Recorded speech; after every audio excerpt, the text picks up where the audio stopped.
Friends कैसे हैं? आशा करता हूँ कि बहुत अच्छे होंगे और अपना जो है बिहार जीविका की तैयारी में बहुत ही अच्छे तरीके से लग चुके होंगे, क्योंकि आप लोगों की मालूम है कि बिहार जीविका का एग्ज़ाम बहुत जल्द कंडक्ट होने वाला है। ठीक है, आप समझ लो कि ये जो आप लोग सितंबर मंथ देख रहे हो, इसके अगले मंथ में 100% है कि आपके एग्ज़ाम होने वाले हैं, या इसी मंथ के जो लास्ट जो होने वाला है डेज, जो लास्ट सप्ताह होने वाला है, उसमें आपके एग्ज़ाम हो सकते हैं।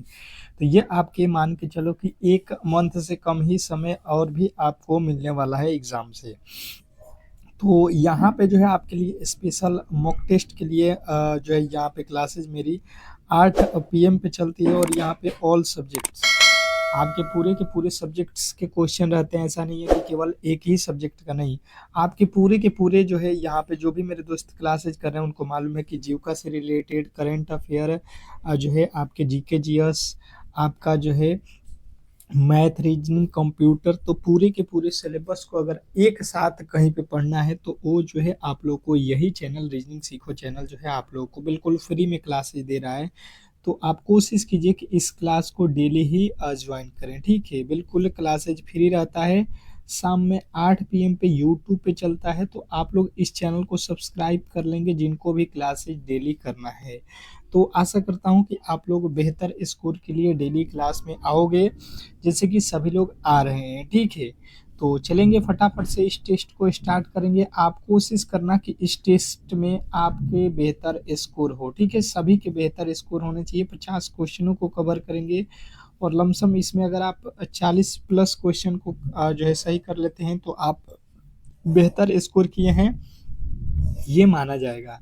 तो पहले प्रश्न से स्टार्ट करेंगे। पहला प्रश्न कह रहा है कि बिहार का शोक किस नदी को कहा जाता है? बिहार का शोक किस नदी को कहा जाता है? क्वेश्चन नंबर 1 के जो है राइट उत्तर बताने की कोशिश करेंगे सभी लोग कि इस प्रश्न के राइट उत्तर क्या होने वाले हैं। बिहार का शोक किस नदी को कहा जाता है? वेरी वेरी इंपॉर्टेंट प्रश्न है, और कहीं ना कहीं आपके सीधे एग्जाम हॉल में ये पूछे जाएंगे।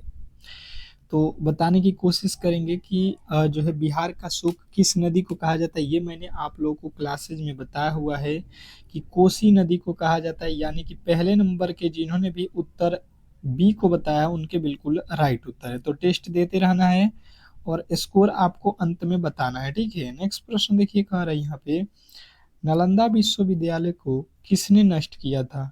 नालंदा विश्वविद्यालय को मतलब किसने जो है यहाँ पे जलाया हुआ था, जो नष्ट किया था, ये प्रश्न में पूछा गया है। क्वेश्चन नंबर दूसरे के राइट उत्तर बताने की कोशिश करेंगे सभी लोग कि क्या होने वाला है, क्योंकि ये प्रश्न आपको मैंने क्लास में कराया हुआ है।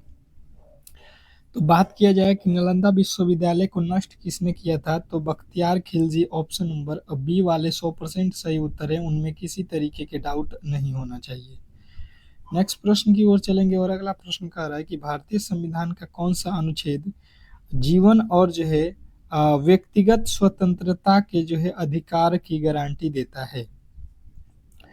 क्वेश्चन नंबर तीसरे के राइट उत्तर सभी लोग बताएंगे कि भारतीय संविधान का कौन सा अनुच्छेद है जो जीवन और जो है व्यक्तिगत स्वतंत्रता के अधिकार को जो है यहाँ पे गारंटी देता है। अगर ये प्रश्न आपसे एग्जामिनर पूछ देता है तो आपके राइट उत्तर क्या होने वाला है? तो आपके राइट उत्तर आएंगे यहाँ पे आर्टिकल जो है आपके 19 ऑप्शन नंबर सी वाले जितने भी मेरे दोस्त हैं उनको यहाँ पे बिल्कुल पूरे के पूरे नंबर मिलेंगे। तो क्या आपने क्लासेज आज लाइक नहीं किया है? क्यों क्लासेज लाइक करना सभी लोग भूल गए हो क्या यार? कम से कम क्लास को तो लाइक कर दो। टाइम से क्लास को लाइक करोगे तो ही डेली क्लासेज प्रोवाइड होती रहेगी। ठीक है, आपके सपोर्ट बिल्कुल आने चाहिए। अगला प्रश्न कह रहा है, सिखों के 10वें गुरु कौन थे? सिख संप्रदाय के 10वें गुरु कौन थे? बिल्कुल स्टार लगाएंगे प्रश्न पे, क्योंकि ये बहुत इंपॉर्टेंट हो जाता है अगर बिहार के किसी भी एग्जाम में अगर आप जा रहे हो तो। सिख के 10वें गुरु कौन थे? क्वेश्चन नंबर चौथे के राइट उत्तर सभी लोग बताएंगे कमेंट बॉक्स में। फटाफट से आपके उत्तर आना चाहिए।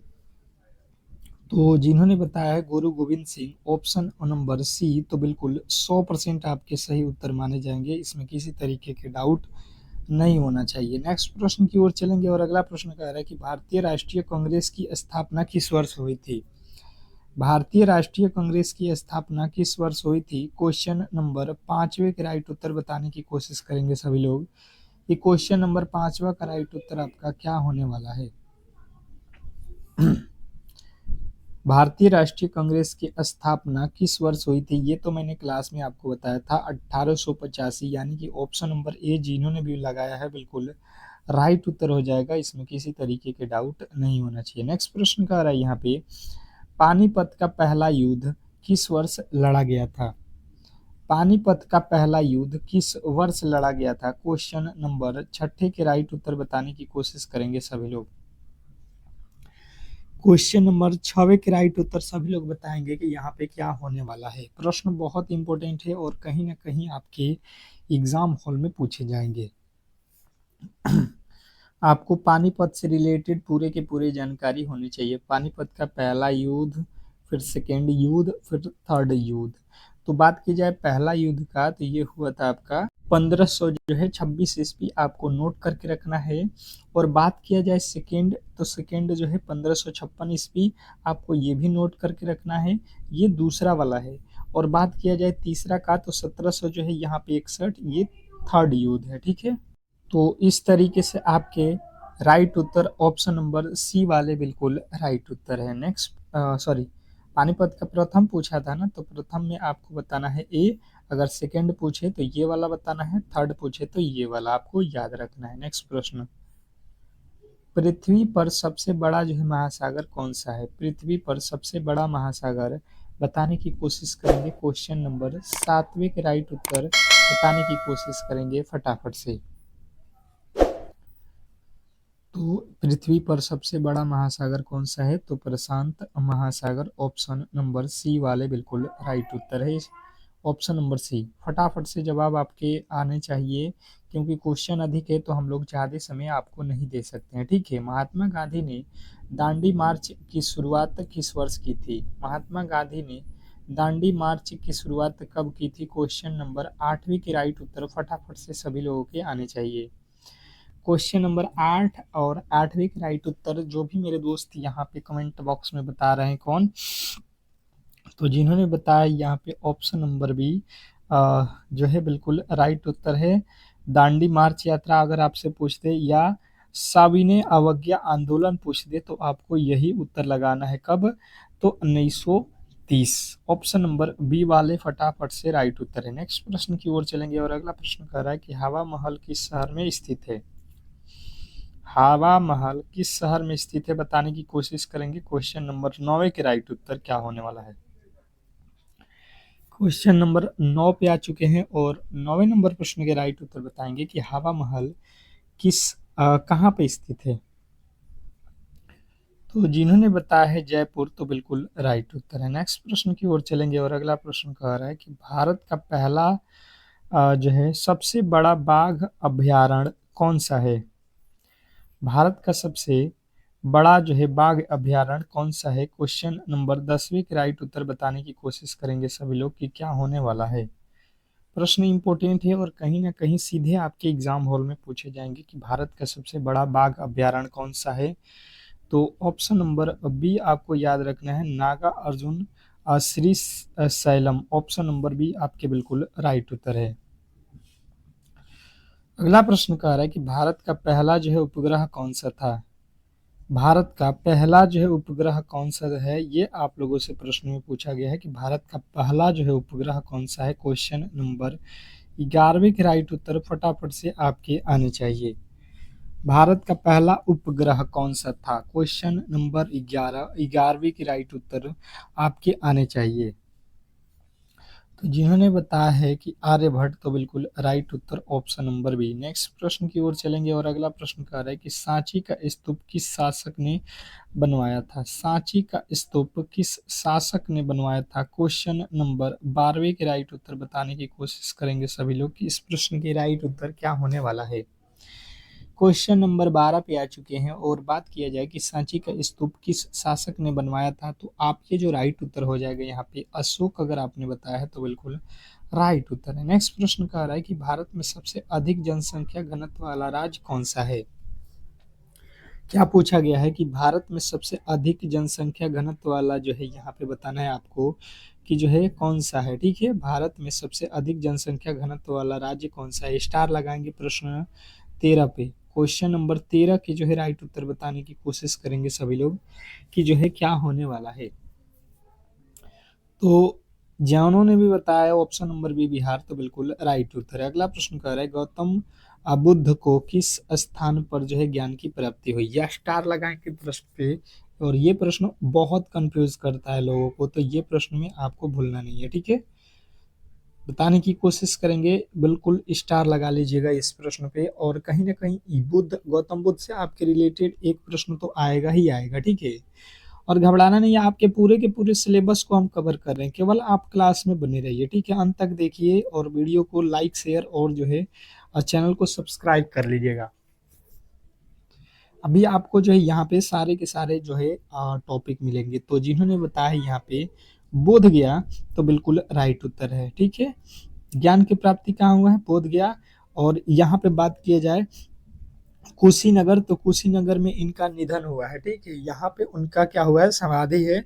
ऑप्शन नंबर अगर आपसे बी पूछेगा समाधि, तो आप इस तरीके से याद रखेंगे। नेक्स्ट प्रश्न कहेंगे आप लोगों के सामने क्या है, भारतीय संविधान में राज्य के नीति निदेशक सिद्धांत को किस देश के जो है संविधान से लिया गया है। भारतीय संविधान में राज्य के नीति निदेशक तत्व को किस देश से लिया गया है, ये आपसे पूछा गया है। क्वेश्चन नंबर 15 के राइट उत्तर बताने की कोशिश करेंगे सभी लोग कि जो है क्या होने वाला है। तो जिन्होंने बताया है 15वें नंबर प्रश्न का राइट उत्तर आयरलैंड, तो बिल्कुल राइट उत्तर है। नेक्स्ट प्रश्न का रहा है यहाँ पे कि विश्व पर्यावरण दिवस कब मनाया जाता है। विश्व पर्यावरण दिवस कब मनाया जाता है। क्वेश्चन नंबर 16 के राइट उत्तर बताने की कोशिश करेंगे सभी लोग कि विश्व पर्यावरण दिवस कब मनाया जाता है। प्रश्न बहुत इंपॉर्टेंट है और कहीं ना कहीं आपके सीधे एग्जाम हॉल में पूछे जाएंगे।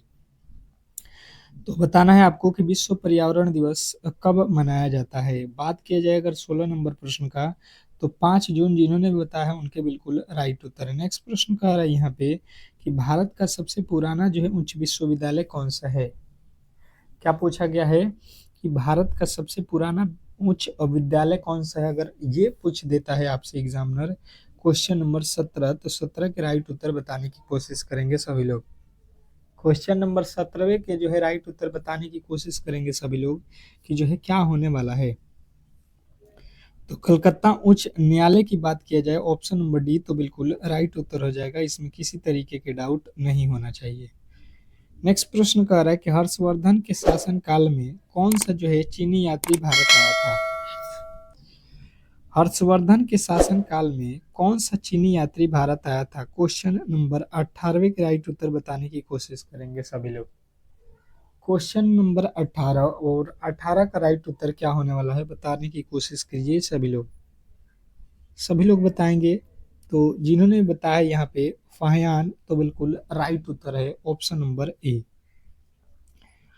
नेक्स्ट प्रश्न की ओर चलेंगे और अगला प्रश्न कह रहे हैं यहाँ पे कि विटामिन सी की कमी से कौन सा रोग होता है। वेरी वेरी इंपॉर्टेंट प्रश्न है, स्टार लगाएंगे इस प्रश्न पे भी कि विटामिन सी की कमी से कौन सी जो है रोग होती है। अगर बात किया जाए विटामिन सी की, तो एस्कर्बिक रोग होता है, जो कि ऑप्शन नंबर बी में दिया गया है। आशा करता हूँ कि ये प्रश्न आप बिल्कुल याद रखोगे। नेक्स्ट प्रश्न कह रहा है यहाँ पे कि जो है भारत में सबसे अधिक वन क्षेत्र वाला राज्य कौन सा है। भारत में सबसे अधिक वन क्षेत्र वाला राज्य कौन सा है। क्वेश्चन नंबर 20वें के राइट उत्तर बताने की कोशिश करेंगे सभी लोग। भारत में सबसे अधिक वन क्षेत्र वाला राज्य की बात की जाए अगर आपसे, तो जिन्होंने बताया है मध्य प्रदेश, ऑप्शन नंबर आपका सी, तो बिल्कुल राइट उत्तर है। ठीक है, चलिएगा नेक्स्ट प्रश्न की ओर चलेंगे और अगला प्रश्न आपके सामने है। कह रहा है यहाँ पे कि यदि रेड को जो है यहाँ पे थोड़े से फॉल्ट लिखा गया है। ठीक है, इस क्वेश्चन में थोड़े से आपको गलती यहाँ पे क्या किया गया है, ये जो है 20 नहीं है 18 है। ठीक है, 18 यहाँ पे है, आपको ध्यान देना है। तो ब्लू को जो है क्या लिखा जाएगा, ये प्रश्न में आपसे पूछा गया है। अब ये रीजनिंग का जो है प्रश्न स्टार्ट हुआ है, रीजनिंग मैथ। तो हर एक टाइप के प्रश्न मिलेंगे, केवल आप डेली क्लास करो। नहीं ऐसा भी होने वाला है कि जो आपके एग्जामिनर प्रश्न को पूछेगा पूरे के पूरे 100% है कि यहीं से प्रश्न आएंगे। क्योंकि पूरे के पूरे सिलेबस को कवर किया जा रहा है और उस सिलेबस से, उस टॉपिक से जो इम्पोर्टेंट प्रश्न है वो डेली क्लास में हम लोग कवर करें।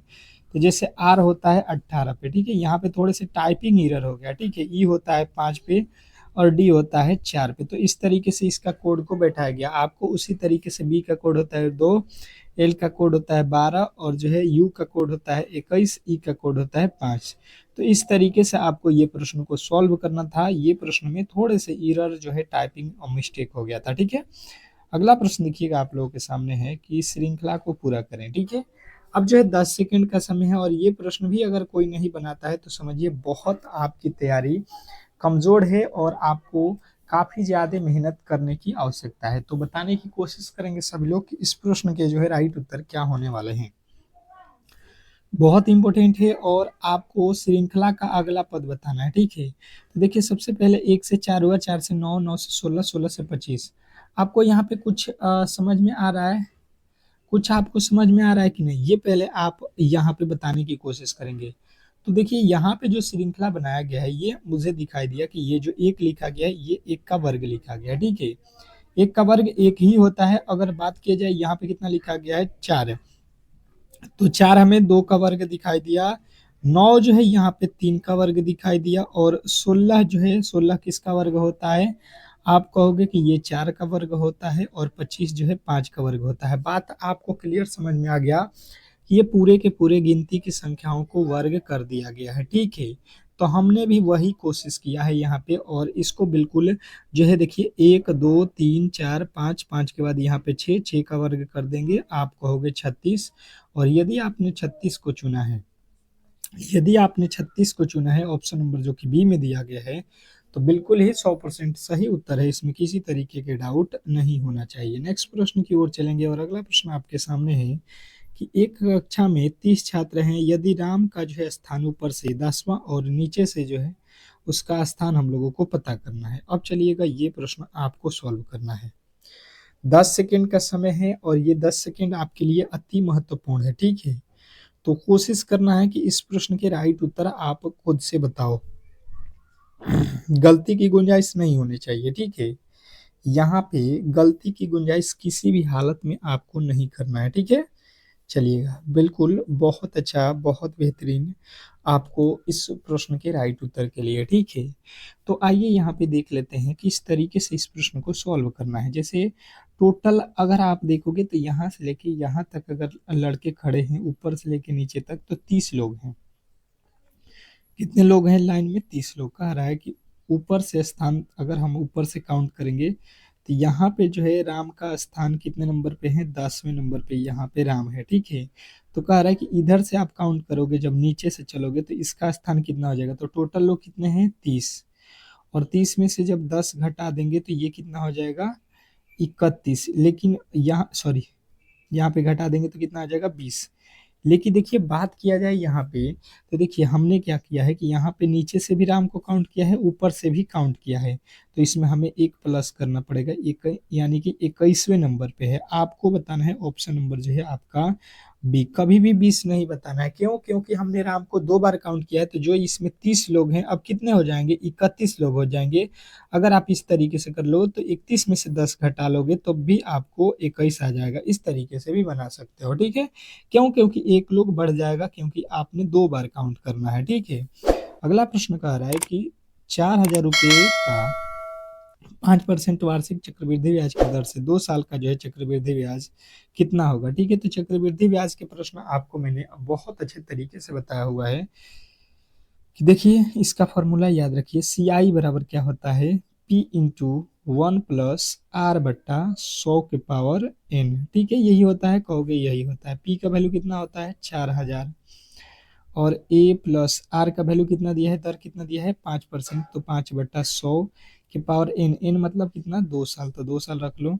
यहाँ पे 4000 गुणे ये देखो कट जाएगा यहाँ से 5 के पावर 5 एक में 5, 5 का 20, 20 एक में 20, 21/20 गुणे 21/20 आप कर लेना। बिल्कुल आपको प्रश्न का 20 20 आई 400 और यहाँ पे 400 एक में 400, यानी कि आप देखोगे तो 21 21 आई कितना होता है? 441। कितना होता है? 441 और इसमें 10 से गुणा करोगे तो जुड़ जाएगा, यानी कि 4410 कितना आ गया हम लोगों के पास, 4410। ये क्या होता है कि चक्रवृद्धि ब्याज और आपका मूलधन दोनों मिलके है। तो इसमें से आपके टोटल पैसे कितने थे, 4000 रुपये। तो आपके मूलधन मतलब आपके पैसे थे, तो आपने ब्याज कितना दिया है यहाँ पे, तो बोलोगे 410 रुपया आपको एक्स्ट्रा देना पड़ा है, यही आपका चक्रवृद्धि ब्याज है, ऑप्शन नंबर बी। नेक्स्ट प्रश्न की ओर चलेंगे और अगला प्रश्न कह रहा है कि अंगूर का संबंध शराब से है तो उसी प्रकार से दूध का संबंध किससे होगा। अब ये तो मुझे नहीं लगता है कि गलती की गुंजाइश किसी भी एंगल से किसी भी मेरे दोस्त से होने वाला है। क्योंकि देखिए जो अंगूर है, अंगूर से क्या बनाया जाता है, शराब। आप बिल्कुल बता सकते हो कि अंगूर का संबंध अगर शराब से है तो अंगूर से शराब बनाया जाता है, तो दूध से उसी प्रकार से हम लोग क्या बनाते हैं। अब ये आप लोगों को देखना है। तो मक्खन बनता है, बिल्कुल बनता है। दही बनता है, बिल्कुल बनता है। पनीर बनता है, बिल्कुल बनता है। और यहाँ पे यानी कि सभी चीज बन जाएगा ये दूध से। तो ऑप्शन नंबर डी वाले जितने भी मेरे दोस्त हैं उनके 100% सही उत्तर है, इसमें किसी तरीके के डाउट नहीं होना चाहिए। तो आशा करता हूँ कि आप बिल्कुल क्लियर समझ रहे होंगे हर एक प्रश्न को। नेक्स्ट प्रश्न कह रहे हैं यहाँ पे कि एक वस्तु को 1200 रुपये में बेचने पर 20% की हानि होती है, तो उसका जो है क्रय मूल्य आपसे पूछ लिया गया है। क्वेश्चन नंबर 26वें के राइट उत्तर बताने की कोशिश करेंगे कि क्या होने वाला है इस प्रश्न का राइट उत्तर। बहुत इंपॉर्टेंट प्रश्न है और फटाफट से आपके जवाब आने चाहिए, फटाफट से आपके जवाब आना चाहिए। क्वेश्चन नंबर 26,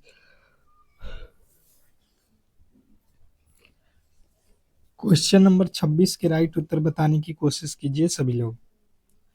तो देखिए यहाँ पे क्या हो रहा है कि एक वस्तु को जो है 1200 रुपये में बेचने पर, तो हमने क्या किया कि यहाँ पे अब वस्तु को तो 1200 रुपये में बेच दिया, ठीक है। 20% का हानि मतलब आप देखो 100 रुपया अगर मेरे पास उसका खरीद मूल्य था, तो उसको 80 में बेचेंगे तो कितना का घाटा हो जाएगा, 10% का।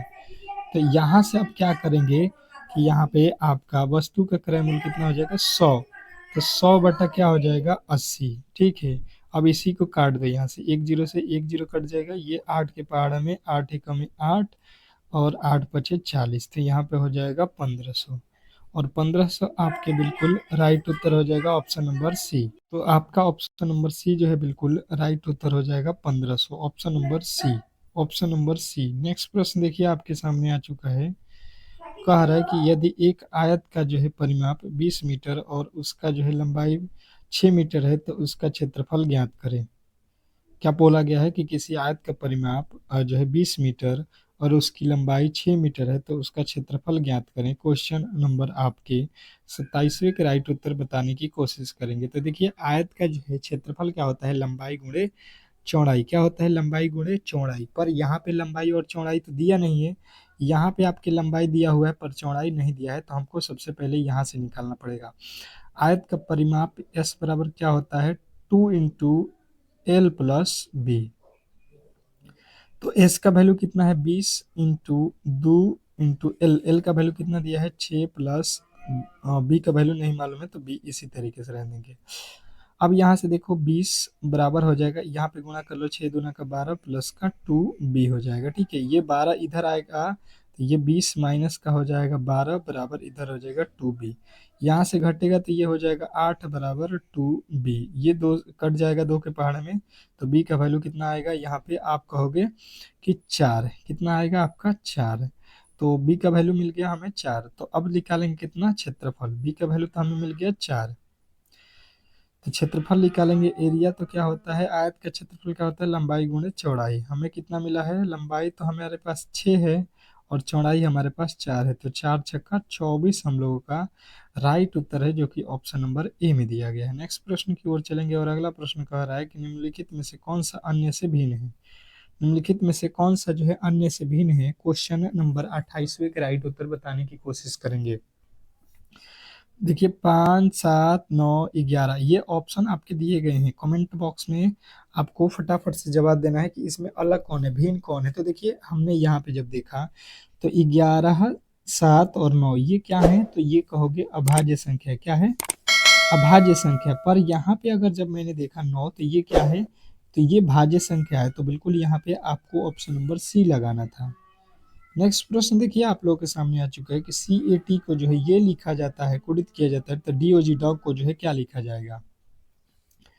अब ये प्रश्न के उत्तर आपके फटाफट से आने चाहिए। बिल्कुल, बहुत अच्छा, बहुत बेहतरीन। तो जैसे मैंने देखा तो सी का कोड कितना होता है 3, ए का कोड कितना होता है 1, टी का कोड कितना होता है 20।